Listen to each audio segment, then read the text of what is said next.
He remembered the heat first. Ned Stark, Lord of Winterfell and Warden of the North, stepped onto the stone courtyard of the Red Keep and felt the southern sun hammer down on his shoulders.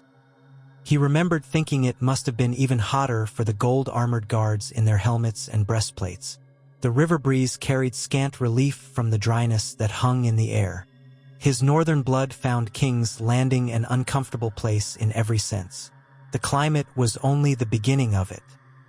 He had come with the baggage of duty and the weight of friendship, having answered the summons of King Robert Baratheon, who desired him as Hand of the King.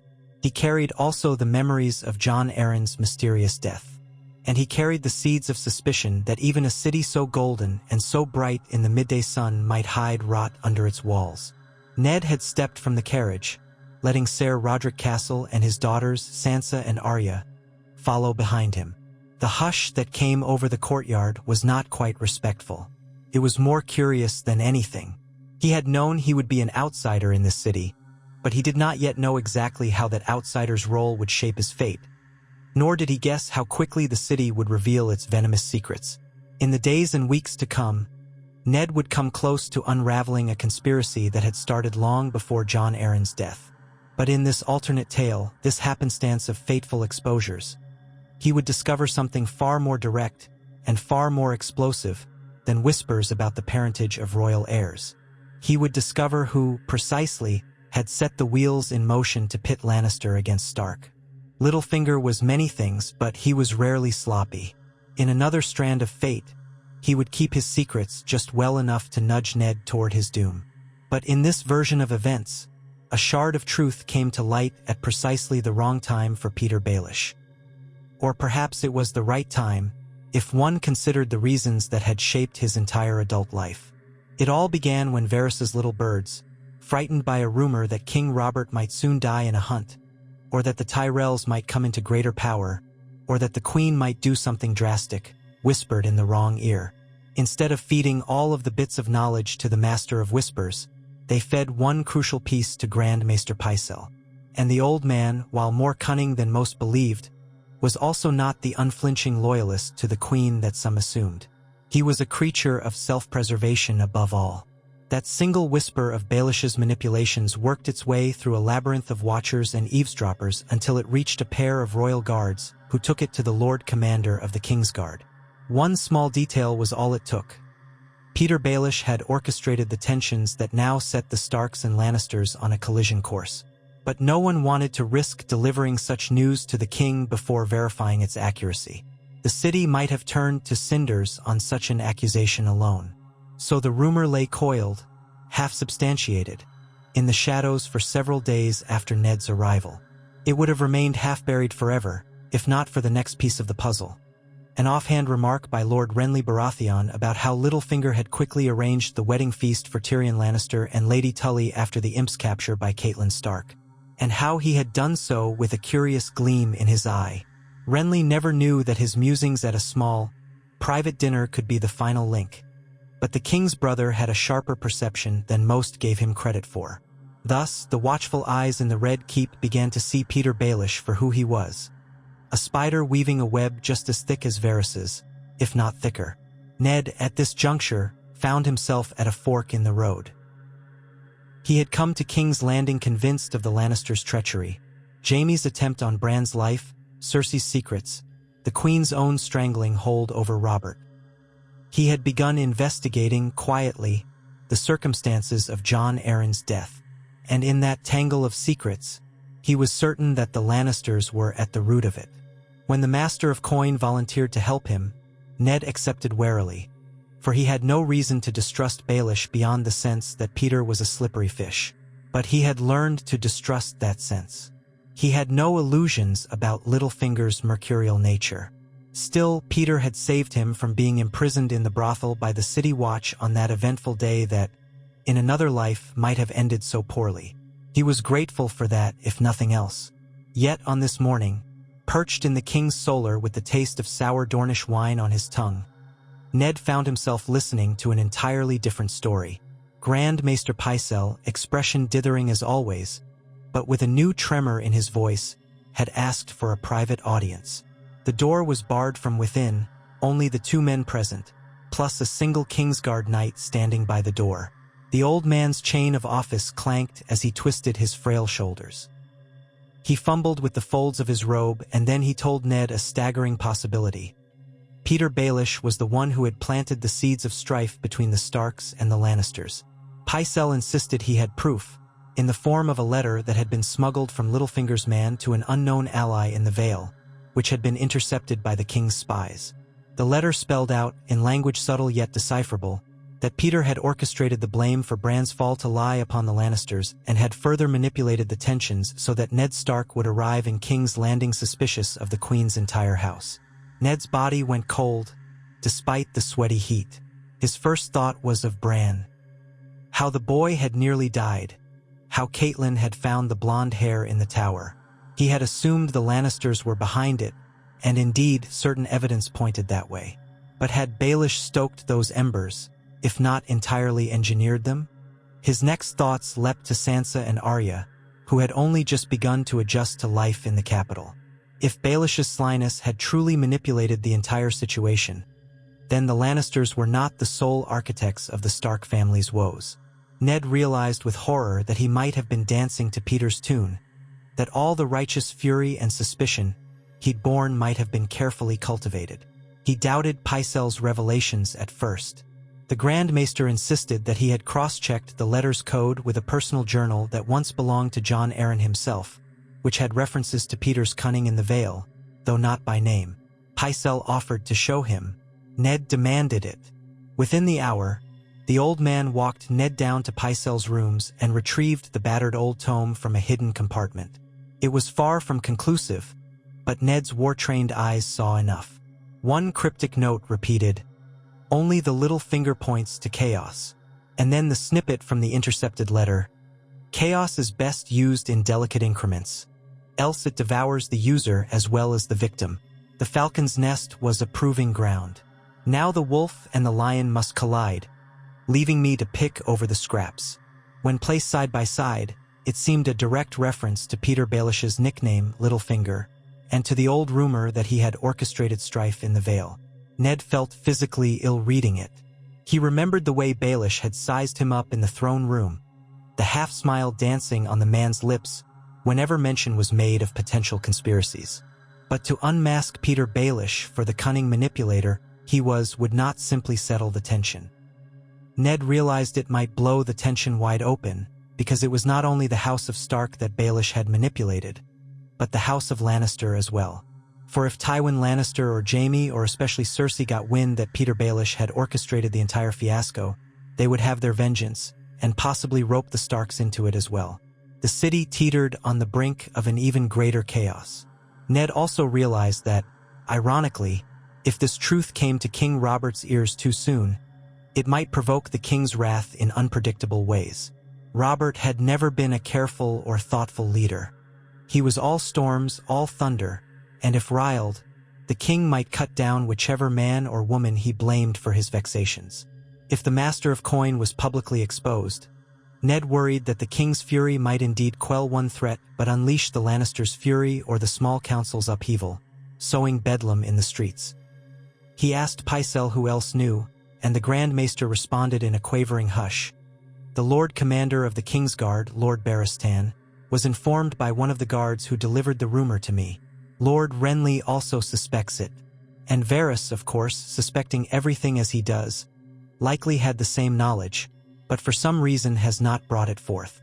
Ned realized with grim acceptance that secrets rarely remain secrets for long in King's Landing. By the time the day ended, half the Red Keep could be whispering of Baelish's betrayal, though perhaps not in so many words. They would be half-formed rumors, swirling about like crows.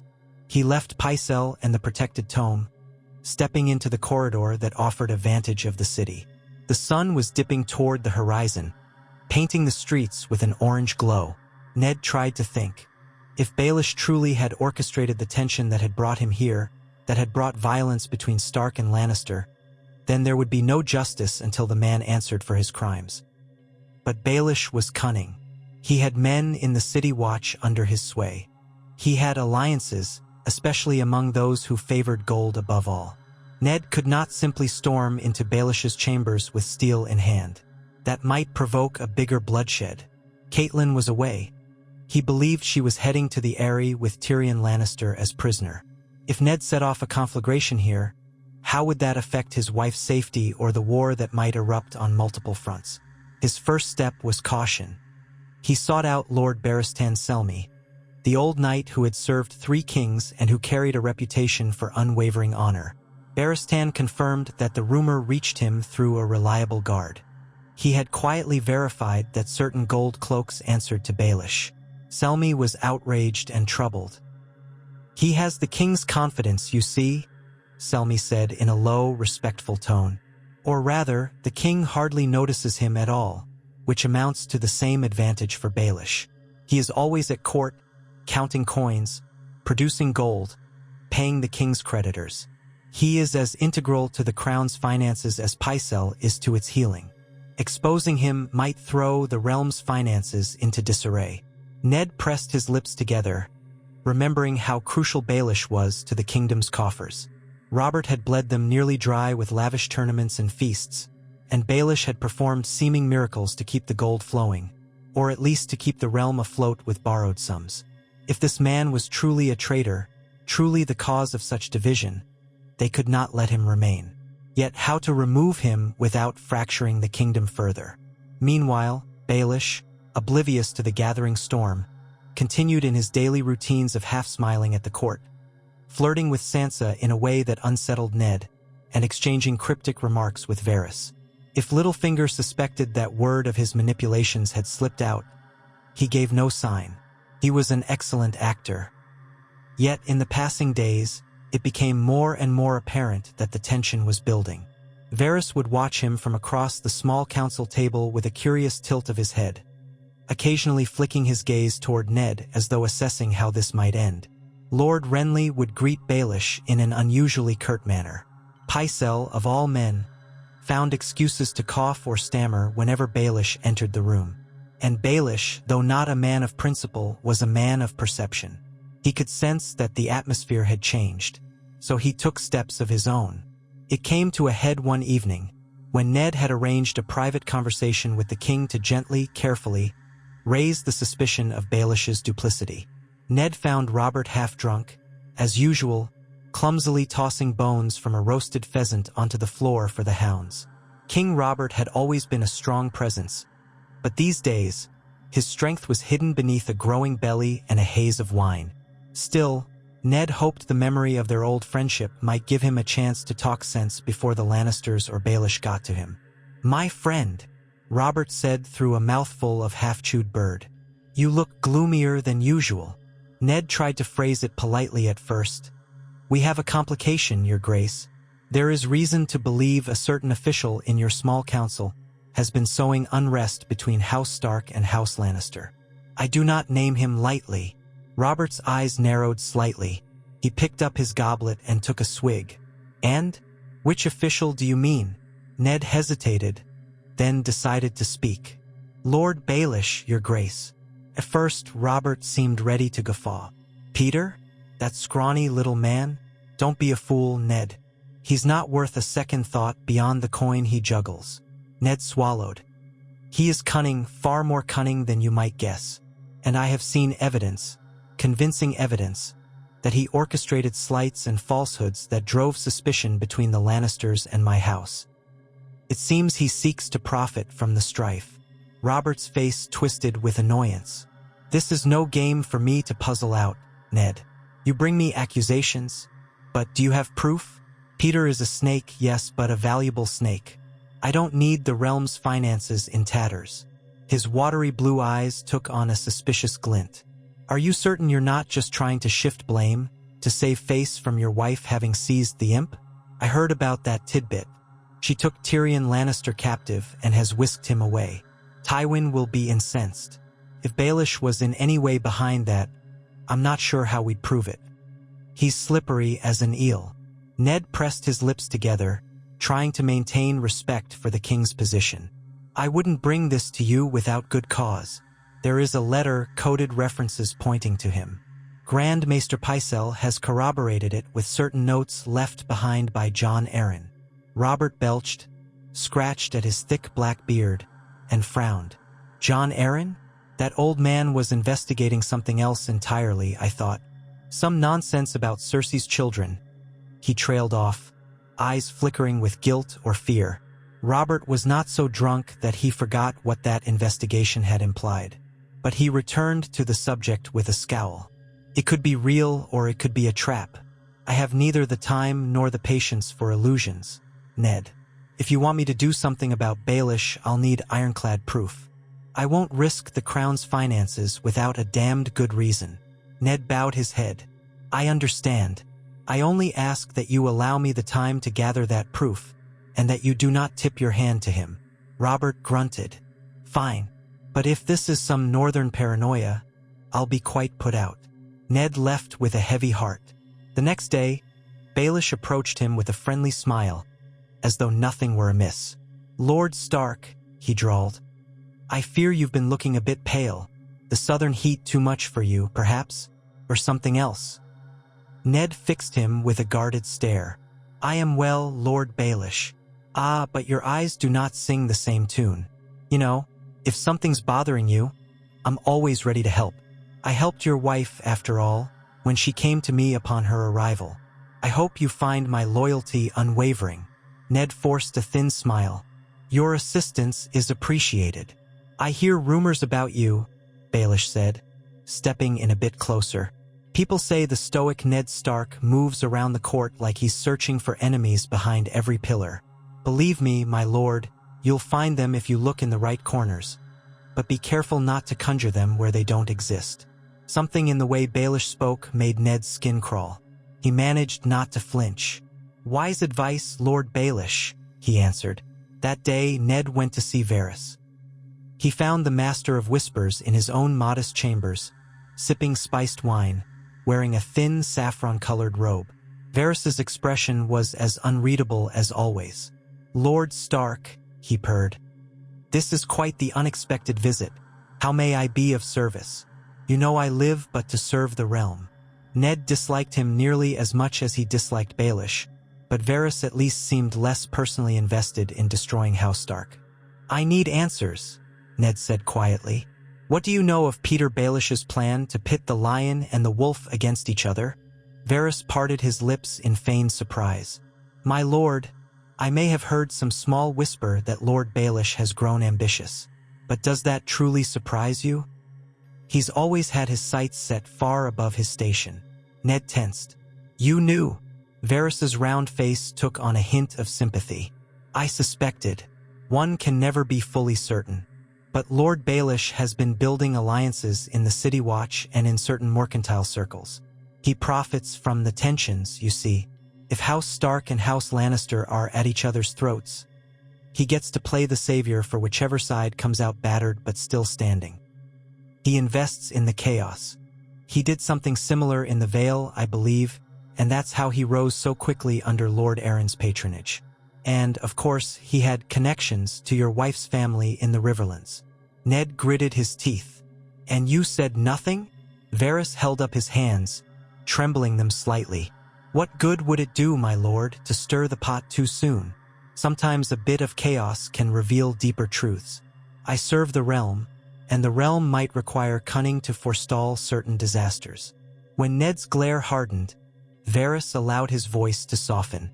I do not relish what Baelish has done, my lord, but I have to weigh the cost of exposing him. If I told King Robert that his master of coin was a traitor and Robert believed me, Baelish might be executed, yes, but the city could then starve for want of gold. The Lannisters might react violently, or they might see an opportunity to claim more power. Our dear queen might push for your removal or worse. Everything in King's Landing is a balancing act. John Arryn died because of some deeper secret, Ned said grimly. And I suspect Littlefinger's manipulations might have been tangential to that, but they are real enough and must be stopped. We cannot let him remain in a position to do more harm. Varys fluttered his hands helplessly. Then do what you must, my lord, but carefully. Ned wondered if Varys was truly as neutral as he portrayed himself. or if the Master of Whispers was merely trying to ensure that he would remain indispensable no matter who prevailed. Either way, Ned felt alone in the capital. He had few men he could truly trust, and the man who had once seemed an ally, Baelish, was the viper in their midst.